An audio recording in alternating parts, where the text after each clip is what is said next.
नमस्कार। एक बार फिर स्वागत करता हूं आप सभी का हमारी सीरीज अंडरस्टैंडिंग श्रीमद् भगवत गीता में।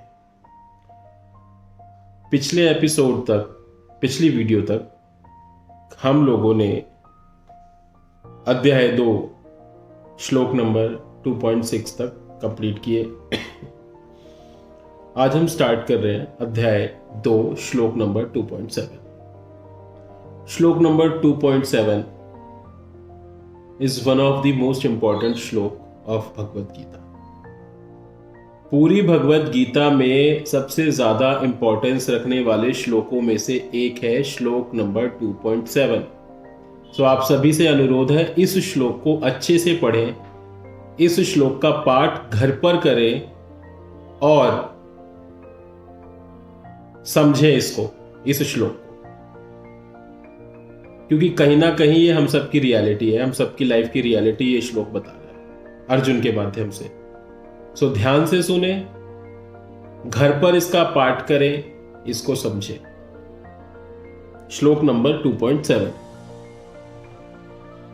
कार्पण्य दोषोपहतः स्वभावः पृच्छामि त्वां धर्म सम्मूढचेताः यच्छ्रेयस्यानिश्चितं ब्रूहि तन्मे शिष्यस्तेऽहं शाधि मां त्वां प्रपन्नम्।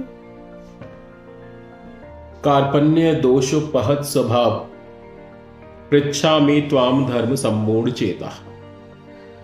कार्पण्य दोष, कार्पण्य दोष का मीनिंग कृपणता और दुर्बलता से ग्रस्त दोष हम सभी के अंदर है। अभी तक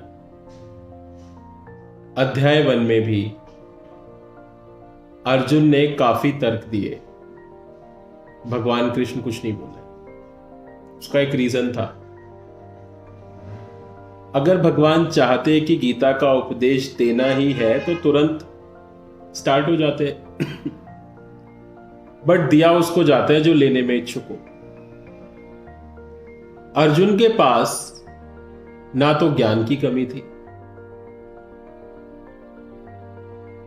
ना बल की कमी थी, और ज्ञान और बल होने के कारण कहीं ना कहीं उसके अंदर एक अहंकार आ रहा था। तो अहंकार की भी कमी नहीं थी, ईगो थी। अब अध्याय 1 में या अध्याय 2 में भी श्लोक नंबर 2.6 तक ज्यादा अर्जुन नहीं बोले। भगवान ने तो सिर्फ 2 श्लोक कहे, अध्याय 1 में 1 और अध्याय 2 में 1। अभी तक अर्जुन बोल रहा है। There is a reason behind कि भगवान क्यों नहीं बोल रहे। आप एक ऑलरेडी भरे हुए घड़े में पानी नहीं डाल सकते और पानी नहीं भर सकते। अर्जुन ऑलरेडी इतना नॉलेजेबल है, उसके तर्कों से और उसकी बातों से ये लगता है कि उसके अंदर एक ईगो है, ईगो ऑफ नॉलेज। दूसरी चीज, ज्ञान के साथ साथ अर्जुन के पास एक और ईगो है, ईगो ऑफ स्ट्रेंथ, बल की। हालांकि अभी तक दर्शाई नहीं है, but I am telling you. एक श्लोक में अर्जुन एक और ईगो दिखाता है। कौन सी ईगो? ईगो ऑफ संन्यास। अर्जुन कहता है मैं संन्यास ले लूंगा लेकिन शस्त्र नहीं उठाऊंगा। तो ये भी तो एक ईगो हुई। आज की डेट में अर्जुन हम सब जो हैं कहीं ना कहीं अर्जुन को रिप्रेजेंट कर रहे हैं। और 2 तरीके से अगर आप देखें, हम सभी भोगी हैं, किसी ना किसी चीज का भोग कर रहे हैं या किसी भोग की अभिलाषा लिए हुए, सांसारिक भोगों की। भौतिक सुखों की। एक चीज आपसे पूछता हूं, क्या आप लोग डिफरेंशिएट कर पाते हैं भोगी और योगी के बीच में?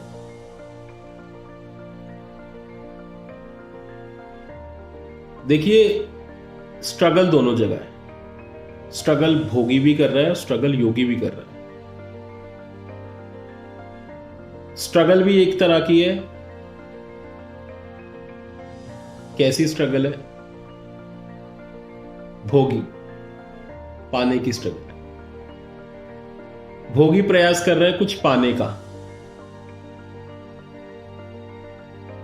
ताकि वो भोग सके उसको।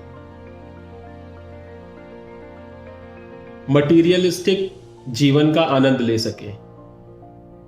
भोगी जो हम लोग हैं, उसकी एक अलग स्टोरी चल रही है, उसकी एक अलग स्ट्रगल चल रही है। अब योगी की लाइफ में क्या स्ट्रगल है? भोगी के जीवन में तो स्ट्रगल है कुछ पाने की, कुछ अर्जित करने की। योगी किस चीज से लड़ रहा है? योगी लड़ रहा है उस स्ट्रगल से, कुछ छोड़ने की स्ट्रगल से।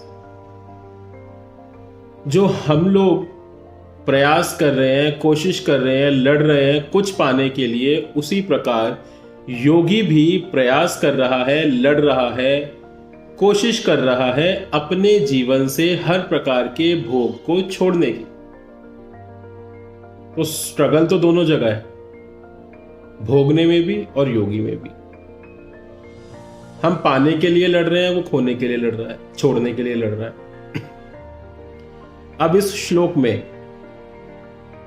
अर्जुन कहता है भगवान कृष्ण को, अब मैं अपनी कृपण दुर्बलता के कारण अपना कर्तव्य भूल गया हूं। कार्पण्य दोष, ये लाइन बता रही है, अपनी कृपण दुर्बलता के कारण अपना कर्तव्य भूल गया हूं और सारा धैर्य खो चुका हूं। ऐसी अवस्था में आपसे पूछ रहा हूं कि जो मेरे लिए श्रेयस्कर हो उसे निश्चित रूप से बताएं। अब मैं आपका शिष्य हूं और आपका शरणागत हूं, कृपया मुझे उपदेश दें। इसको इंपॉर्टेंट क्यों कह रहा हूं मैं? अर्जुन हर प्रकार की ईगो दिखा चुका है अब तक। 2.7 श्लोक तक ईगो आ चुकी है, हर प्रकार की, स्ट्रेंथ की, नॉलेज की, संन्यास की, मोक्ष की, धर्म की, और भी ना जाने कितनी ईगोज। लेकिन उसको पता लग गया है वो सब बेकार है। अर्जुन का ज्ञान बेकार है यहां पे, अर्जुन का बल बेकार है यहां पे, अर्जुन का संन्यास लेना भी बेकार है यहां पे। और जब इन सारी चीजों का बोध अर्जुन को होता है, उस समय अर्जुन सरेंडर कर देता है भगवान कृष्ण के चरणों में, जो हम लोग नहीं कर रहे। हम लोग ईगो में हैं। किसी को रैंक का ईगो, किसी को पैसे का ईगो, किसी को भोग का ईगो, किसी को योग का ईगो। ईगो तो हम सबके अंदर है। हम सरेंडर नहीं कर रहे। अर्जुन ने 2.7 श्लोक में सरेंडर कर दिया। उसको रियलाइज हो गया कि सरेंडर करना पड़ेगा। स्ट्रगल तो पूरी की उसने, हाथ पैर तो पूरे मारे उसने, हर प्रकार का तर्क दिया, लॉजिकल तर्क दिए, लेकिन अब रियलाइजेशन स्टार्ट होती है कि मैं कुछ कर नहीं पाऊंगा। सरेंडर करने में फायदा है। अब अर्जुन इस श्लोक के माध्यम से सरेंडरिंग मोड में आ गया, शरणागत हो गया भगवान कृष्ण के, और कहता है कि अब आप ही मेरा मार्गदर्शन कीजिए, आप ही मुझे रास्ता दिखाइए। मेरे लिए क्या श्रेयस्कर है, मीन्स मेरे लिए क्या श्रेष्ठ है। What should be the priority for me? युद्ध लड़ना या युद्ध छोड़ देना, अब ये आपके हाथ में। इस श्लोक में अर्जुन बोलता है भगवान कृष्ण को, उसके बाद श्लोक आता है श्लोक नंबर 2.8। न हि प्रपश्यामि ममापुनध्याद् यच्छोकमुच्छोषणमिन्द्रियाणाम् अवाप्य भूमा वसपत्नमृद्धम् राज्यं सुराणामपि चाधिपत्यम्। इस श्लोक का मीनिंग है, अर्जुन कहता है मुझे ऐसा कोई साधन नहीं दिखता जो मेरी इंद्रियों को सुखाने वाले इस शोक को दूर कर सके। स्वर्ग पर देवताओं के आधिपत्य की तरह इस धन धान्य संपन्न सारी पृथ्वी पर निष्कंटक राज्य प्राप्त करके भी मैं इस शोक को दूर नहीं कर सकूंगा। अब हम तर्क संगत की बात कर रहे थे, उसमें मैंने आपको बताया कि धर्म से रिलेटेड भी अर्जुन ने अपनी नॉलेज का पूरा बखान किया था। अर्जुन धर्म और सदाचार के नियमों पर आधारित बहुत सारे तर्क संगत प्रस्तुत करता है भगवान कृष्ण के आगे, और भगवान कृष्ण चुपचाप सुनते रहते हैं। वो चांस दे रहे हैं अर्जुन को कि let the pot B empty. जब तक ज्ञान का घड़ा भरा हुआ है उसमें और ज्ञान नहीं डाला जा सकता, तो वेट कर रहे हैं अर्जुन खुद खाली कर दे उस घड़े को, जो स्टार्ट हो गया श्लोक 2.7 से। अर्जुन को यह रियलाइज हो गया कि भगवान कृष्ण के मार्गदर्शन के बिना इस युद्ध को जीतना नामुमकिन है। और युद्ध जीतने की बात तो छोड़ दीजिए, इस युद्ध में पार्टिसिपेट भी कैसे किया जाए। भगवान कृष्ण के बिना वो इस युद्ध में पार्टिसिपेट करने की पोजीशन में भी नहीं है। वो तो आज छोड़ चुका है अपना अस्त्र। He is not in the condition of fighting this war. इतनी बड़ी रियलाइजेशन उसको अब हुई है 2.7 श्लोक के बाद कि सबसे पहली चीज तो शरणागत होना पड़ेगा, अपने ज्ञान को साइड में रखना पड़ेगा। कुछ सीखना चाहते हो तो ये हम सबको करना पड़ेगा,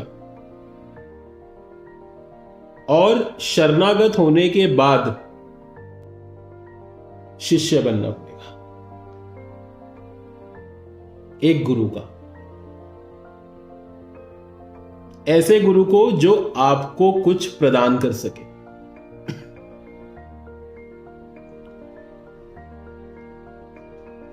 एक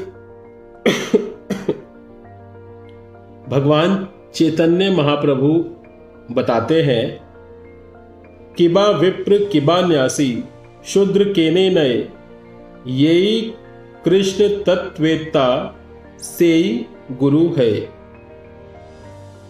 कोई व्यक्ति चाहे वैदिक ज्ञान में दक्ष हो, भले ही वो निम्न जाति में शूद्र हो, सन्यासी हो, यदि वो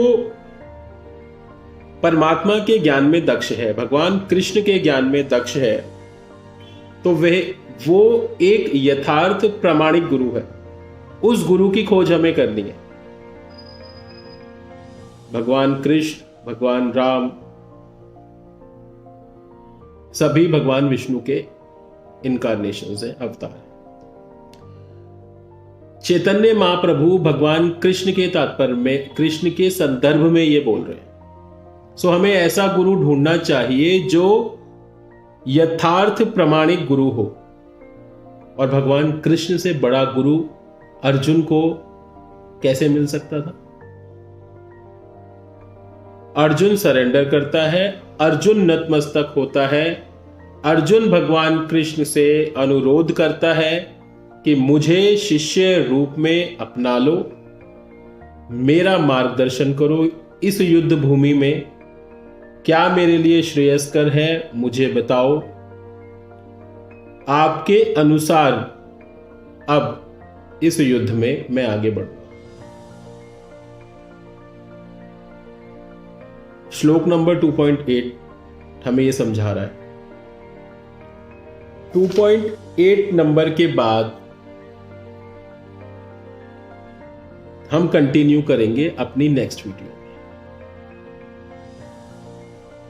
और मैं आशा करता हूं कि आप सभी मेरे साथ घर पर श्रीमद् भगवद गीता का पाठ नित्य रूप से कर रहे होंगे। पाठ कीजिए, खुद से बुक उठाइए, रीड कीजिए, कनेक्ट कीजिए अपने आप को, कुछ सीखने की कोशिश कीजिए। अगर थोड़ा सा अभी श्रीमद् भगवद गीता से कुछ सीख गए तो आपकी लाइफ सरल हो जाएगी। कोई भी डाउट हो आप मेरे को कांटेक्ट कर सकते हैं। मुझे मेरी गलतियों के बारे में बताना ना भूलें। आज के लिए इतना ही। नेक्स्ट वीडियो में मिलते हैं आपसे। बहुत बहुत धन्यवाद। जय श्री कृष्ण।